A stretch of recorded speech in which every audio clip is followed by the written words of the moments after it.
નમસ્કાર, હું પ્રોફેસર યોગેશ ચોકસણ, અધ્યક્ષ મનોવિજ્ઞાન ભવન, સૌરાષ્ટ્ર યુનિવર્સિટી રાજકોટ. આજે 17 મે એટલે કે વિશ્વ હાઇપરટેન્શન દિવસ. હાઇપરટેન્શન દિવસ શા માટે ઉજવવામાં આવે છે? તો પહેલાં તો ઋતુઓની ચોક્કસ પ્રકારની અસરો એ આપણા માણસના મન અને શરીર પર થતી હોય છે. ખાસ કરીને એશિયાઈ કન્ટ્રીની અંદર જે ઉનાળાની ઋતુની જે અસર જે છે એ ખાસ કરીને વધારે પડતી હોય છે.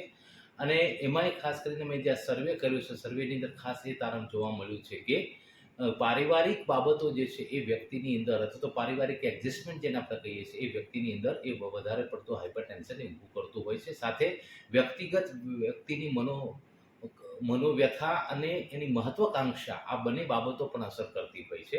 તો આપણા માધ્યમથી હું દર્શકોને કહેવા માંગીશ કે ખાસ કરીને હાઇપરટેન્શન વધે નહીં માટે એને વ્યક્તિગત પોતાના સ્વભાવમાં અને પોતાની અનુકૂળતામાં એને ફેરફાર લાવવો પડશે. ખાસ કરીને પોતાનો અહમ કે ઈગો દરેક બાબતમાં ન લાવતા અને પોતે કે એ જ રીતે બીજા લોકો ન કરે તો એની સાથે એડજસ્ટમેન્ટ તૂટી જાય. આ પ્રકારનું જે પોતાનો સ્વભાવ હોય છે, સ્વભાવમાં જો વ્યક્તિ સુધાર લાવે અને ખાસ વ્યક્તિ એવું ઈચ્છે નહીં કે હું કહું એમ જ દુનિયા કરે, તો એના મનોવ્યથા જે છે મનોવ્યથા વધે નહીં અને એને હાઇપરટેન્શન આવે નહીં.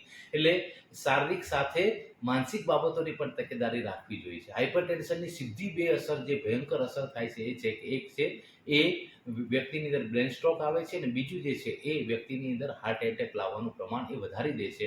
તો આ બંને પ્રકારના શારીરિક રોગથી બચવા માટે આપણે આપણા સ્વભાવમાં, આપણી મનોવ્યથામાં, આપણી માનસિકતાની અંદર એ પરિવર્તન લાવીએ અને જેથી કરીને હાઇપરટેન્શનમાંથી આપણે